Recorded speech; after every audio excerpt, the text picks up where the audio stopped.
What happens when you push someone so far they have nothing left to lose? You're about to find out.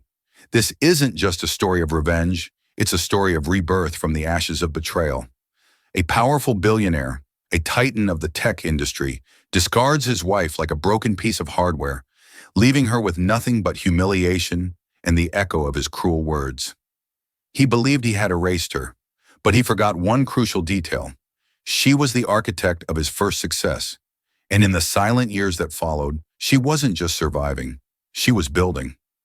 Get ready for a story that will make you question everything you think you know about power, loyalty, and the epic comeback of a woman who was left with nothing but went on to claim everything. The divorce papers felt like ice against Amelia Hayes' fingertips. They were impossibly thin, a few sheets of processed pulp that held the power to demolish a 20-year history. Across the polished mahogany table of the conference room on the 55th floor, her husband, soon-to-be ex-husband, Alistair Finch, didn't even look at her. His gaze was fixed on the sprawling panorama of the city below, a concrete kingdom he believed he had conquered single-handedly. "Is this really necessary, Alistair?" Amelia's voice was a low tremor, betraying the composure she fought so desperately to maintain. "The clause. It leaves me with nothing." Alistair finally turned his head, his blue eyes as cold and sharp as the winter sky. He was handsome in that severe, expensive way, a jawline that looked carved from granite, silvering temples that bespoke distinction, not age, and a suit tailored so perfectly it seemed fused to his skin. He was the celebrated genius behind Finch Innovations, the man who had put a Finch Nest smart hub in every third American home. To the world, he was a visionary. To Amelia, in that moment, he was a stranger. "Necessary?" He gave a short, mirthless laugh. "Amelia, it's business. You, of all people, should understand that. You were there when I drafted the prenuptial agreement. You signed it." "I signed it when we had nothing but a shared dream in a garage apartment," she countered, her voice rising. "I signed it because I loved you, and I believed we were a team. I never imagined you would use it as a weapon against me." His lawyer, a slick man named Richard Sterling, with a reptilian smile, cleared his throat. "Ms. Hayes, the agreement is ironclad. It clearly stipulates a one-time settlement of $50,000 in the event of dissolution. All assets, shares, and properties acquired during the marriage are the sole property of Mr. Finch, as they are tied directly to the corporation he founded." $50,000. It was an insult. It was the price of the landscaping at their Connecticut estate. It was less than what Alistair spent on the watches he collected. It was a pittance designed to humiliate. Amelia's mind reeled back through the years. She remembered the long nights she spent coding the foundational software for his first database prototype while he was out charming investors. She remembered selling her grandfather's car to pay for the servers they needed. She remembered managing the books, hiring the first employees, and turning their tiny apartment into a functioning office. She had been the co-architect of his empire, the silent partner whose name was on none of the official documents. She had sacrificed her own promising career in algorithmic design at MIT to fuel his. "And what about my contributions?" she asked, her voice dangerously quiet. "What about the intellectual property I developed, the lines of code I wrote that are still buried deep in your legacy systems?" Alistair leaned forward, the mask of civility finally dropping. His voice was a venomous whisper. "Your contributions? You were a glorified secretary, Amelia. You kept the house running while I did the real work. You were a sounding board, a comfortable habit. But a habit is not an asset. You became dead weight. I need a partner who can keep up, not one who reminds me of a past I've outgrown." The words struck her with the physical force of a blow. Dead weight. That's all she was to him, the woman who had believed in him when no one else would. Standing behind him at every press conference, hosting dinners for investors, raising their two children who were now away at college, blissfully unaware that their family was being systematically dismantled. And then there was the other reason, the one the tabloids were already feasting on, Veronica Lane, a 26-year-old marketing VP at Finch Innovations, with a razor-sharp bob and an even sharper ambition. Amelia had seen the way Alistair looked at her at the last company gala. It was the same way he used to look at her, a lifetime ago. The meeting was over. There was nothing more to say. Richard Sterling slid a pen across the table. With a hand that shook so violently she had to steady it with her other, Amelia Hayes signed away her life. 2 days later, she was standing on the marble steps of the courthouse, a single certified check for $50,000 in her purse. Alistair hadn't even shown up. He'd sent his lawyer. As she watched the indifferent city traffic rush by, a black town car pulled up to the curb. The tinted rear window glided down, and Alistair looked out at her. He wasn't smiling. His expression was one of cool, final dismissal. "I'm having a few of your personal things sent to your friend Sarah's place," he said, his voice flat. "Don't try to contact me again. The children will be fine. My office will handle their tuition and expenses. As far as they need to know." This was mutual. Before she could form a reply, the window slid up, and the car merged seamlessly into the flow of traffic, disappearing. He had not only divorced her, he had erased her.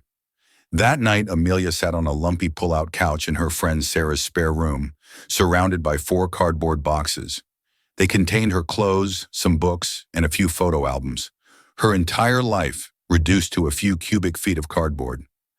Sarah, a fiercely loyal art curator who had known Amelia since college, sat beside her, holding her hand and offering a glass of wine Amelia couldn't bring herself to drink. "He's a monster, Ames," Sarah said, her voice thick with anger. "A narcissistic, soulless monster." Amelia didn't respond. She was numb, a hollowed-out shell of the woman she used to be. She stared at the boxes, at the taped-up flaps that sealed away her past. She had no job, no home, and a bank account that would barely cover a few months of rent in this unforgiving city. For 20 years, she had been Mrs. Alistair Finch, a name that opened doors and commanded respect. Now she was just Amelia Hayes, a 45-year-old woman with a 20-year gap in her resume and a future that looked like a terrifying blank void. The gilded cage had been thrown open, only to reveal an iron door slammed shut in her face. As the city lights twinkled mockingly outside the window, despair washed over her in a suffocating wave. Alistair was right. She was nothing. He had won. The first few weeks were a blur of shame and sleepless nights. Amelia would wake up gasping for air, the phantom weight of Alistair's betrayal pressing down on her chest. During the day, she went through the motions. She sent her children carefully worded emails, assuring them she was fine, just taking some time for herself. She knew Alistair would have already spun his narrative, painting her as unstable or unfulfilled, the sad, predictable story of the billionaire's wife who just couldn't handle the pressure. Lying to her own children was another shard of glass in her heart, but she had to protect them from the ugly truth, for now. Her $50,000 was evaporating at an alarming rate. Sarah refused to take rent, but Amelia insisted on paying for groceries and utilities, clinging to the last vestiges of her pride. The pull-out couch became her world, a lumpy island in an ocean of uncertainty. She started looking for a job, a humbling and brutal process. Recruiters would glance at her resume, a BS and master's from MIT in computer science, followed by a 20-year chasm, and their eyes would glaze over. "What have you been doing for the last 2 decades, Ms. Hayes?" they'd ask, their tone dripping with polite condescension. "I was supporting my husband's career and raising a family," she'd reply, the words tasting like ash. In the cutthroat world of tech, a 20-year gap was a death sentence. She was a relic, a ghost from a bygone era of dial-up and floppy disks. After dozens of rejections for roles she was vastly overqualified for, in principle but utterly unqualified for in practice, she took the only job she could get, a low-level data entry position at a dreary, third-rate insurance company called Consolidated Indemnity. The office was a beige box of cubicles under the sickly hum of fluorescent lights. Her pay was $17 an hour. She, who had once managed a household budget in the millions, was now inputting accident reports into an antiquated system, her fingers flying over the keyboard with a muscle memory that felt like a cruel joke.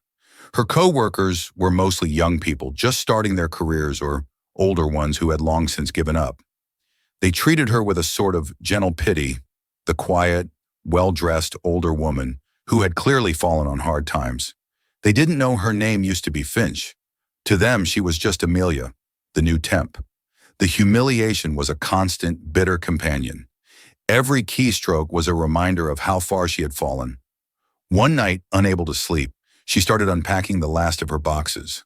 This one was different. It wasn't filled with clothes or photo albums. It was heavy, filled with old textbooks from her MIT days, binders of notes, and several dusty external hard drives. At the bottom, nestled in a faded university sweatshirt, was a bound copy of her master's thesis. The title read, "The Oracle Engine, a Non-Linear Approach to Predictive Algorithmic Analysis." She ran her fingers over the embossed letters. The Oracle. It had been her passion project, her magnum opus. It was an algorithm designed not just to analyze past data, but to model and predict future outcomes of complex, chaotic systems like stock markets, supply chains, or even consumer behavior. With a startling degree of accuracy, it was revolutionary for its time, incorporating principles of chaos theory and machine learning in a way no one else was doing. She remembered showing the initial framework to a young, ambitious Alistair. He'd glanced at it, his eyes already scanning the room for someone more important to talk to. "It's clever, Amelia," he'd said with a dismissive pat on her shoulder. "Very academic. But the real world doesn't run on theories. It runs on sales." He dismissed it. He dismissed her. Her heart began to pound, a frantic, unfamiliar rhythm. She found an old cable, blew the dust from a hard drive, and plugged it into Sarah's laptop. After a tense moment, the drive whirred to life. There it was, a folder simply labeled Oracle. Inside were thousands of lines of her original code, raw and unrefined, but brilliant. It was a digital ghost of the woman she used to be, the ambitious, fearless coder who believed she could change the world. A fire she thought had been extinguished long ago began to smolder. For the next few months, Amelia lived a double life. By day, she was the anonymous drone at Consolidated Indemnity, mind-numbingly typing numbers into a spreadsheet. But by night, she was a woman possessed. After Sarah went to bed, Amelia would work for hours at the small kitchen table, the glow of the laptop screen illuminating her face. She wasn't just revisiting her old code. She was rebuilding it from the ground up, integrating 2 decades of technological advancement she was rapidly teaching herself. She devoured articles, watched lectures, and taught herself new programming languages. The intellectual challenge was exhilarating, a lifeline in the suffocating sea of her new reality. Her menial job, once a source of shame, became an unexpected asset. Consolidated Indemnity's data systems were a mess, inefficient, chaotic, and disorganized. It was the perfect low-stakes testing ground. On her lunch breaks, she would copy anonymized data sets onto a flash drive, claims frequencies, risk assessments, client demographics. At night, she fed this real-world data into her reborn Oracle engine. The results were astonishing. Her algorithm began to spot patterns no human analyst could ever see. It predicted with 98% accuracy which clients were most likely to let their policies lapse. It identified fraudulent claims before they were even fully processed. It modeled the financial impact of a hurricane in the Gulf Coast on the company's portfolio down to the penny. It worked. It was more powerful than she had ever dreamed. One Friday, her department manager, a perpetually stressed man named Mr. Gable, was in a panic. A major corporate client was threatening to leave, a move that would cost the company millions and likely cost him his job. They couldn't figure out how to restructure their policy to keep them. The entire team of analysts was stumped. That weekend, Amelia took the client's data home. She fed it into the Oracle. On Monday morning, she walked into Mr. Gable's office and quietly placed a single sheet of paper on his desk. On it was a detailed 3-point plan, a series of specific, counterintuitive adjustments to their coverage and premium structure. Gable stared at it, then at her. "Where did you get this, Amelia? This is brilliant. It's a completely different approach." "I just saw a pattern in the numbers," she said simply. Skeptical but desperate, Gable presented her plan to the client. Not only did they stay, but they increased their portfolio. Gable was hailed as a hero. He called Amelia into his office, his face alight with a mixture of awe and confusion. "I don't know how you did it, but you saved my skin," he said. There's a junior analyst position opening up. It's not much more money, but it's a start. It's yours if you want it." Amelia smiled, a real, genuine smile for the first time in months. "Thank you, Mr. Gable. I appreciate that, but I think I have other plans." She walked out of the office, gave her 2 weeks' notice, and went home. The test was over.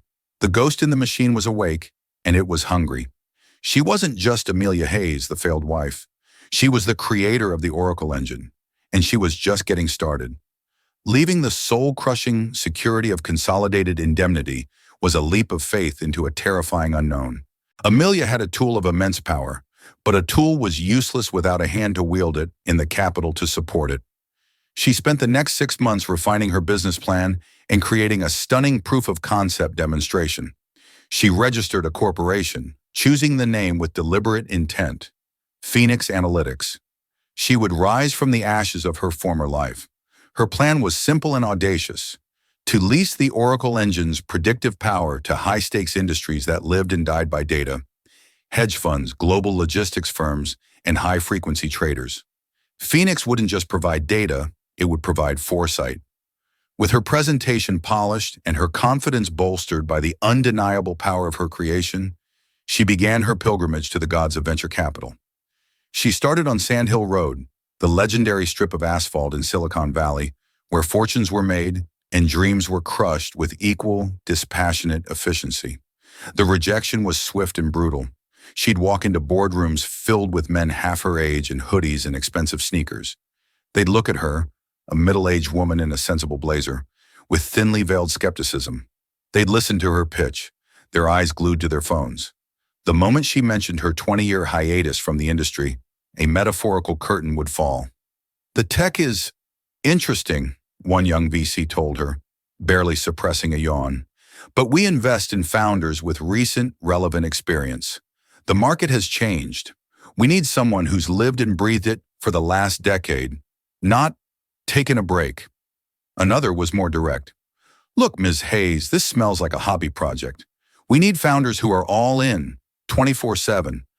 With your background, well, it's a tough sell." Her background, the polite euphemism for being a wife and mother. The very things she had been told were her life's purpose were now her greatest liabilities. Dozens of meetings ended the same way. Her savings dwindled. Desperation began to creep back in, a cold fog at the edges of her resolve. Alistair's voice echoed in her mind. Dead weight. Were they all seeing what he had seen? Just as she was about to give up, Sarah gave her a lead. "There's this guy, Benjamin Chen," she said over dinner one night. "He's an old guard legend. Ran one of the most successful funds in the 90s before he retired. He's a bit of a recluse now, but he makes a few angel investments a year. They call him the Dragon because he's notoriously tough, but he's also known for betting on the person, not just the pitch deck. I know someone who knows his assistant. I might be able to get you 5 minutes." It was a long shot, but it was the only one she had left. A week later, Amelia found herself in a serene, minimalist office overlooking the San Francisco Bay. There were no flashy logos or bustling assistants, just quiet elegance in a stunning view. Benjamin Chen was a small, immaculate man in his late 70s with a placid face and eyes that seemed to see everything. He didn't offer a handshake, but gestured for her to sit. "You have 10 minutes, Ms. Hayes," he said, his voice soft but resonant. "My assistant tells me you are persistent. Let's see if you are also persuasive." Amelia took a deep breath and began. She didn't use her flashy presentation.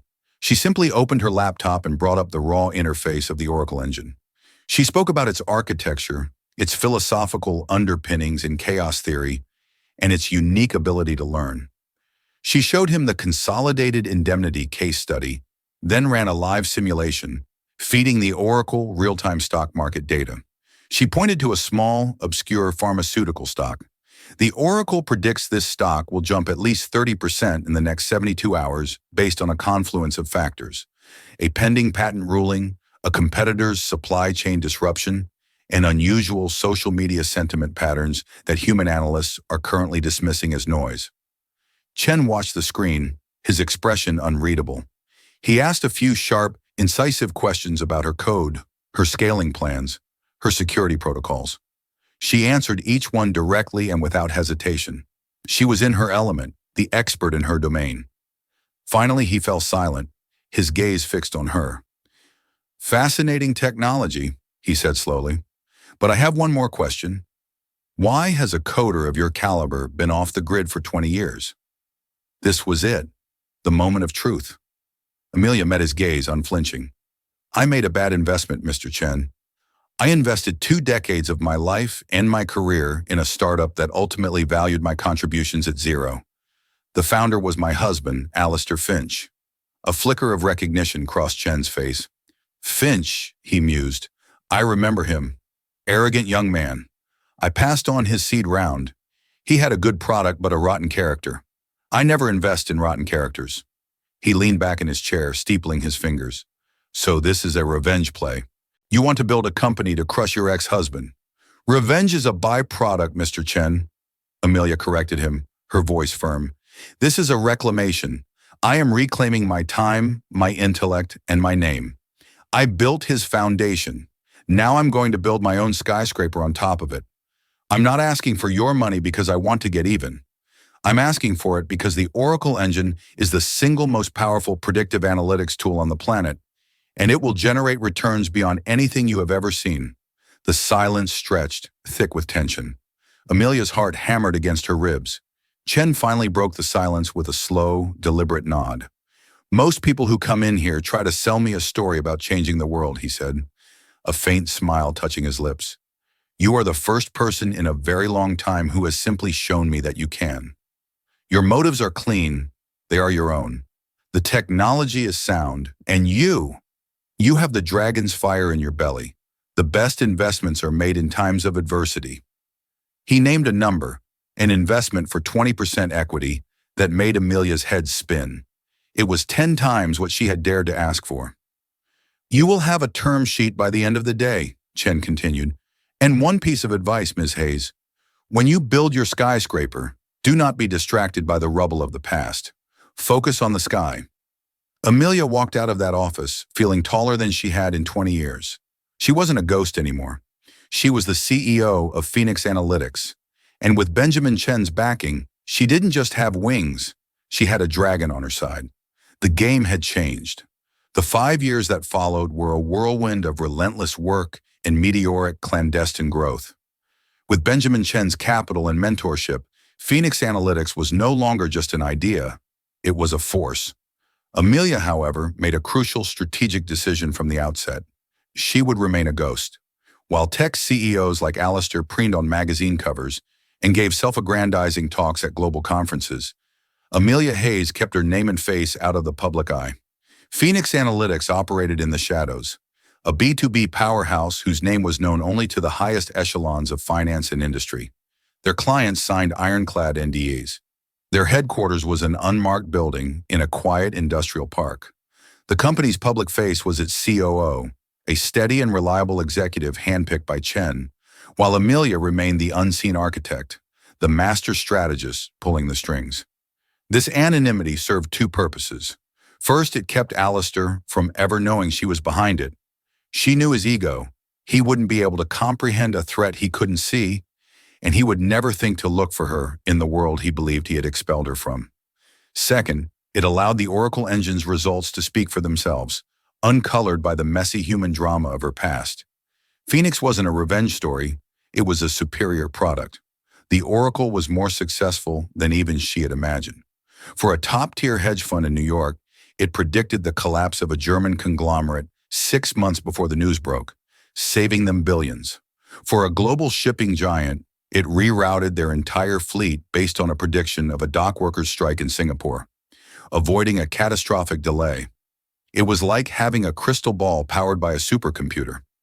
The name Phoenix Analytics became a hushed legend on Wall Street, the ultimate competitive advantage that money could buy. Amelia built her team carefully, poaching talent not from the trendy startups, but from established old-school firms. She looked for people who were brilliant but overlooked, undervalued by bosses who prize flash over substance. Her star recruit was David Chen, no relation to Benjamin, a quiet, genius-level systems architect who had spent a decade at Finch Innovations. David had been the one to raise red flags about the growing instability of their core operating system, only to be personally humiliated and fired by Alistair in a team meeting for insubordination. David's insider knowledge of Finch's systems was invaluable, but it was his loyalty to Amelia's vision that was priceless. He, and others like him, who had been burned by Alistair's arrogance, formed the loyal core of her company. They weren't just employees, they were believers. While Phoenix ascended, Finch Innovations began to falter. Alistair, blinded by hubris, made a series of critical errors. He had become obsessed with his own legend. He poured billions into vanity projects, a sleek, overpriced electric car that never found a market, a disastrous foray into social media, and a line of designer smartwatches that were more fashion than function. He ignored the bedrock of his company, the smart home Nest ecosystem, and its technology began to feel clunky and outdated. Competitors, leaner and more innovative, started chipping away at his market share. Alistair's personal life was equally chaotic. His marriage to Veronica Lane was a tempestuous, headline-grabbing affair that ended in an even more acrimonious divorce than his first, costing him a significant chunk of his personal fortune. He was over-leveraged, borrowing heavily against his own company stock to fund his lavish lifestyle and increasingly risky business ventures. The visionary had become a gambler, and the house was starting to win. Amelia watched all of this from a distance, her Oracle engine tracking every misstep, every stock fluctuation, every piece of negative press. The algorithm compiled a complete, terrifyingly accurate picture of Finch Innovations' decline. It was a slow, creeping decay, a giant rotting from the inside out. The Oracle predicted that within 2 years, the company would face a major liquidity crisis. Amelia lived quietly. She had bought a modest but beautiful brownstone in the city, a place that was hers and hers alone. She reconnected with her children, now young adults, who were relieved and overjoyed to see their mother confident and thriving, even if they didn't fully understand the scope of her work. She told them she ran a small data consulting firm. There would be time for the whole truth later. One evening, Benjamin Chen visited her at home, a rare occurrence. They sat in her small garden, drinking tea as the sun set. "The Oracle tells me Alistair is planning something big," Amelia said, her voice calm and even. "A last desperate roll of the dice, a new fully integrated home ecosystem called the Finch Nexus. It's meant to be his magnum opus, linking all his disparate products together. He's betting the entire company on it." Benjamin sipped his tea, his ancient eyes watching her carefully. "And the Oracle also tells you it will fail?" "It will be a catastrophe," Amelia confirmed. "The underlying software is a patchwork of legacy code. It's unstable. And David tells me the core processor they're using has a critical flaw they haven't discovered yet. But more importantly, the market for it doesn't exist. People want simplicity, not a gilded cage for their data. Alistair is building a monument to himself, not a product for his customers." "So you will let him fail," Chen stated. It wasn't a question. "I will," Amelia said. "But I'm not just going to let him fall. I'm going to buy the ground he's about to hit." Chen nodded slowly. "The prey is wounded and walking into the snare. What is your plan?" Amelia's gaze was fixed on the darkening horizon, her expression unreadable. "His launch is in 6 months. On that day, his company will be at its most vulnerable. Its stock will be inflated with hype, and its failure will be all the more spectacular. I'm not just going to short his stock, Benjamin. That's not enough. I'm going to break him." For the first time, Chen saw not just the determined CEO, but a flicker of the woman scorned, the wife left with nothing.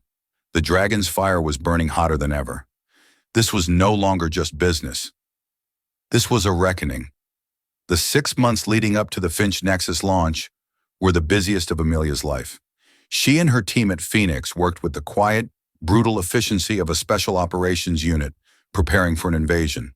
The mission was codenamed Operation Downfall. It had 2 phases: destabilize and acquire. Phase 1 began in the obscure world of intellectual property law. Using the Oracle engine, Amelia's team scanned millions of global patent filings, searching for vulnerabilities in the Nexus ecosystem. The Oracle, with its uncanny ability to connect disparate data points, found one. It was a tiny dormant patent for a specific data compression algorithm filed over a decade ago by a small, now defunct startup in Finland. The patent was obscure, but according to David Chen's analysis of the Nexus's leaked source code, it was absolutely essential to how the system managed video streaming. Finch's legal team, in their arrogance, had either missed it or dismissed it as irrelevant. Through a series of shell corporations so layered it would take years to unravel, Amelia bought the Finnish parent company that held the patent. The cost was negligible, a few $100,000. The patent was now hers. It was a single microscopic key, but she knew it could unlock the downfall of an empire. She now had her weapon. All she had to do was wait for the perfect moment to use it. Meanwhile, Alistair Finch was on a global media tour, a spectacular display of hubris and hype. He was on the cover of Wired and Forbes, proclaiming the Finch Nexus as the nervous system of the modern home, the next evolution of human-computer interaction. Wall Street bought into the hype, hook, line, and sinker. Analysts issued glowing buy ratings. Finch Innovation stock, which had been stagnant for years, began to climb, soaring to an all-time high in the week before the launch. Alistair was triumphant. At a lavish pre-launch party, he was quoted as saying, "This isn't just a product launch. This is my coronation." Amelia watched a clip of the party on her computer, a small, grim smile on her face. It's a coronation, all right, she thought. The coronation of a fool. The day of the launch arrived. It was a massive event held in San Francisco, live streamed to millions around the world. Alistair took the stage to thunderous applause, a rock star in a $1,000 blazer. He was in his element, charismatic and commanding, as he walked the audience through the Nexus's features. "The Finch Nexus will anticipate your needs before you do," he declared, his voice booming through the auditorium. "It will learn, adapt, and become an indispensable part of your family." In her quiet office across the bay, Amelia watched the stream with her legal team and Benjamin Chen. The atmosphere was calm, clinical, the eye of the storm. "He's selling a fantasy," David Chen murmured, shaking his head as he monitored the system's initial performance data. "The servers are already showing strain." Amelia waited until Alistair reached the crescendo of his speech, the moment he announced that the Finch Nexus was available for purchase, effective immediately. As the applause washed over him, Amelia nodded to her lead counsel. "Now." An email was sent. A process server walked into the Finch Innovations legal department and handed a paralegal a thick envelope. Inside was a cease and desist order and a notice of patent infringement, citing the obscure Finnish patent and demanding an immediate halt to all sales and distribution of the Finch Nexus. The effect was instantaneous and catastrophic.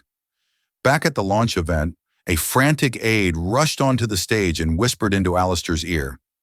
The confident smile on his face froze, then collapsed into a mask of confusion and rage. The live feed was abruptly cut. Within minutes, the news hit the wires. Finch Nexus launch halted by patent dispute. The bottom fell out. Panicked investors who had bought at the peak began selling, triggering a massive automated sell-off. The stock didn't just drop, it plummeted, falling off a cliff in a cascade of red. By the time the market closed, Finch Innovations had lost 40% of its value. Billions of dollars in market capitalization vaporized in a single afternoon. Alistair was trapped in a crisis from which there was no escape. The patent was legitimate. His legal team confirmed it within the hour. To re-engineer the Nexus without the infringing code would take months, if not years. The launch, his great coronation, was an unmitigated disaster. The media, which had lauded him just hours before, turned on him with predatory glee, calling it the most spectacular product failure in a decade.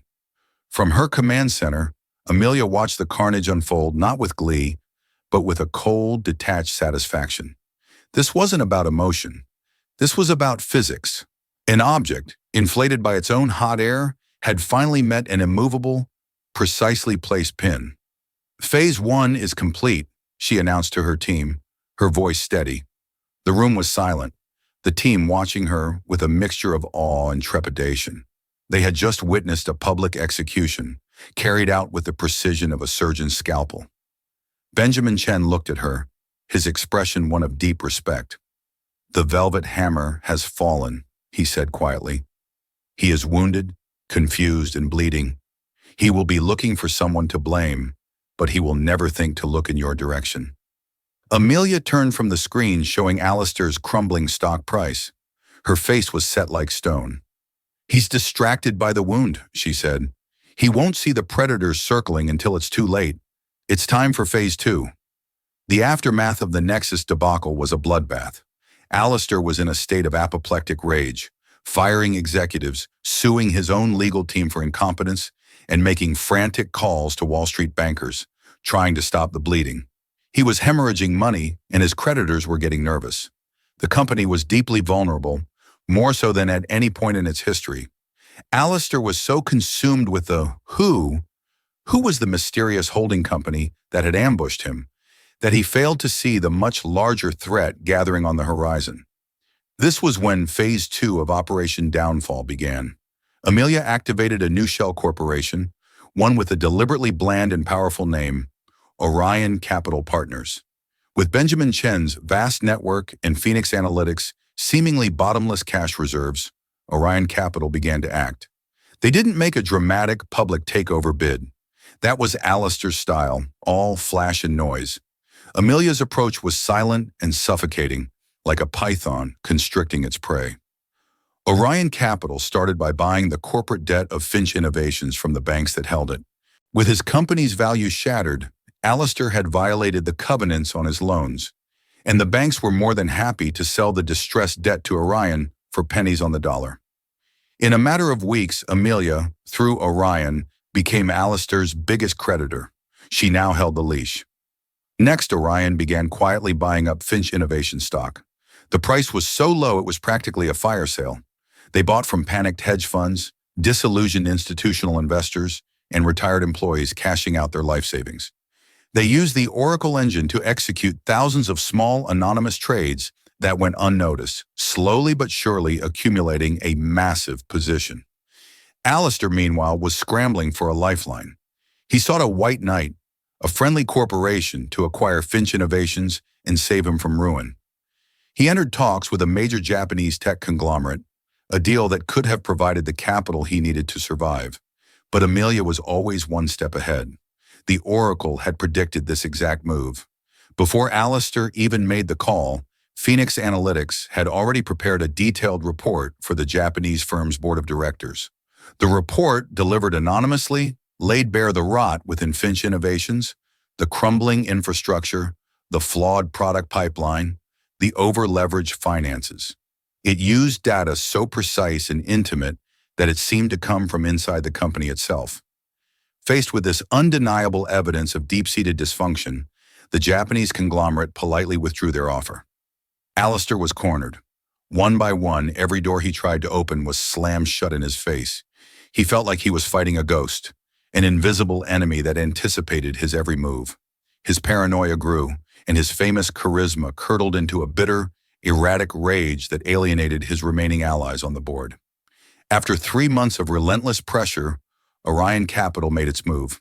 They announced that they had acquired 35% of Finch Innovations' outstanding shares, making them the largest single shareholder. They invoked their right to call an emergency meeting of the board of directors with a single item on the agenda, a vote of no confidence in the current CEO, and a proposal for a complete restructuring. The day of the board meeting was gray and overcast, the sky threatening a storm that mirrored the one about to break in the Finch Innovations Tower. Alistair Finch entered the boardroom he had commanded for over 2 decades with a defiant swagger, though the dark circles under his eyes betrayed his exhaustion. He knew he was in for a fight, but he still believed he could win. He had handpicked most of this board. They were his friends, men who owed their careers to him. He was sure he could rally them against this faceless corporate raider, this Orion Capital. "Ladies and gentlemen," Alistair began, his voice tight with controlled fury, "we are under attack by a parasitic entity seeking to dismantle this great company for a quick profit. But they have underestimated our resolve. They have underestimated me." The chairman of the board, a man named Arthur Vance, cleared his throat nervously. "Alistair, we have to hear them out. The representatives from Orion Capital are waiting." "Then let them in," Alistair sneered. Let's see the vultures who have come to pick at the bones. The heavy oak doors of the boardroom swung open. The assembled board members, all men in dark suits, turned to see who would enter. They expected a team of aggressive corporate lawyers or bankers. Instead, a single woman walked in. She was poised, elegant, and radiated an aura of unshakable calm. She wore a simple but exquisitely tailored dark blue dress. Her face was familiar, yet impossibly different from their memory of it. It was no longer the soft, supportive face of a corporate wife. It was the face of a queen about to checkmate a king. It was Amelia Hayes. A wave of stunned silence rolled through the room. Jaws literally dropped. Board members exchanged shocked, confused glances. But Alistair's reaction was the most profound. All the color drained from his face. He looked as if he had seen a ghost, the ghost of a past he had tried to bury and forget. He stared at her, his mouth slightly agape, unable to form words. The arrogant, powerful titan of industry was, for the first time in his life, utterly speechless. Amelia walked calmly to the empty chair at the head of the table, directly opposite her ex-husband. She placed a slim leather portfolio in front of her and met his gaze. Her eyes were not filled with hatred or anger, but with something far more terrifying: indifference. "Good morning, Alistair," she said, her voice clear and steady, cutting through the silence like a diamond blade. "You can call me Orion."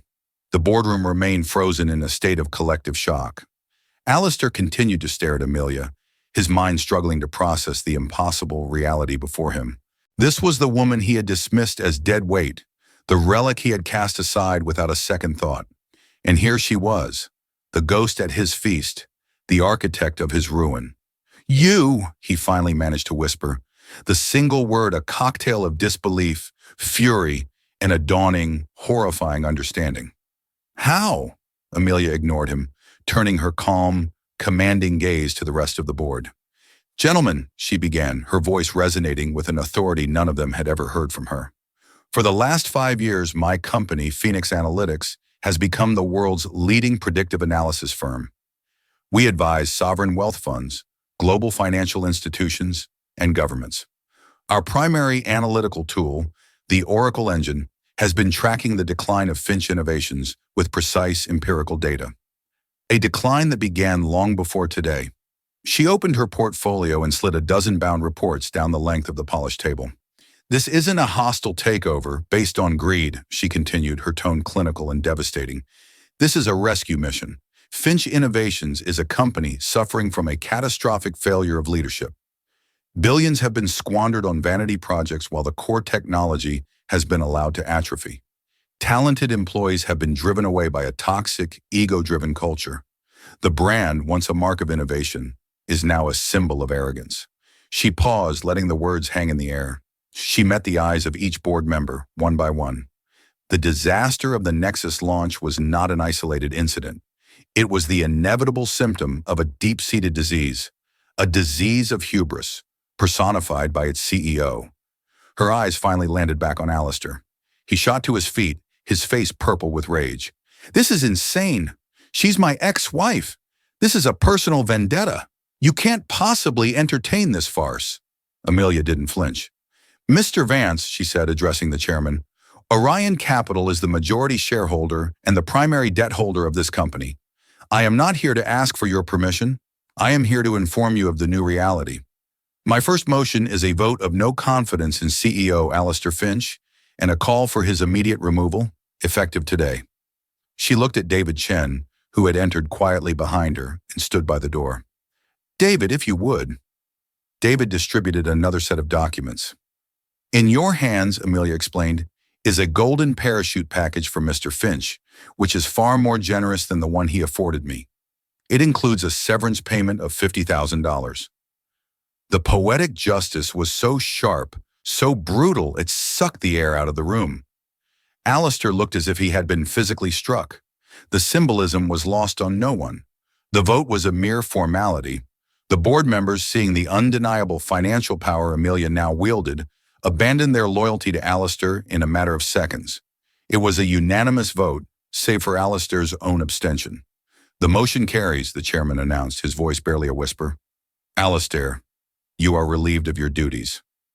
It was over. 2 decades of power, erased in 2 minutes. Alistair sank back into his chair, a broken man.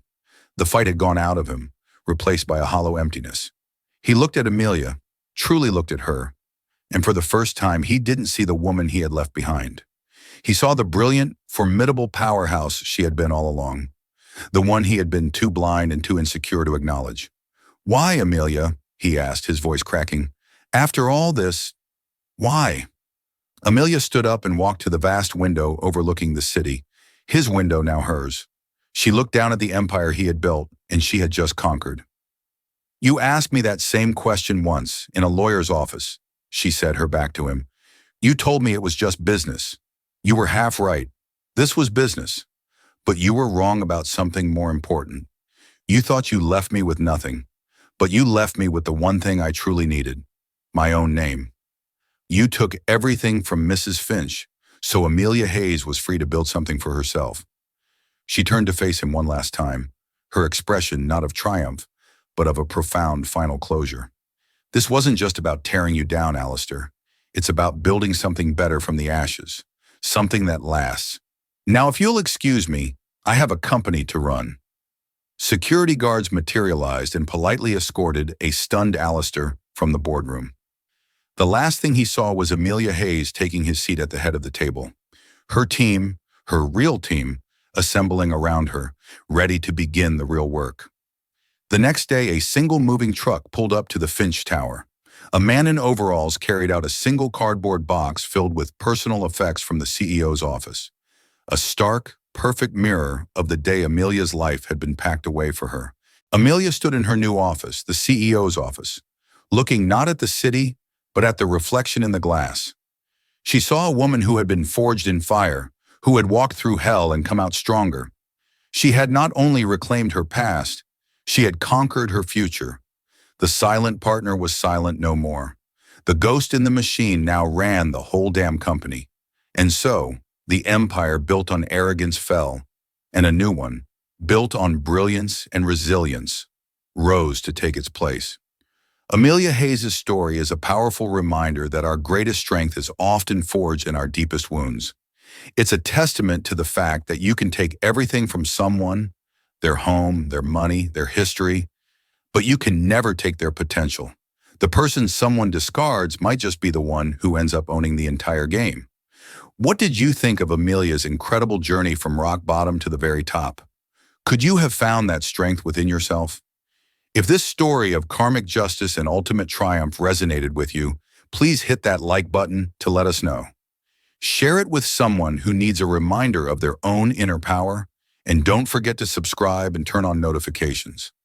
We have so many more stories of epic comebacks and shocking twists that you won't want to miss. Thank you for watching.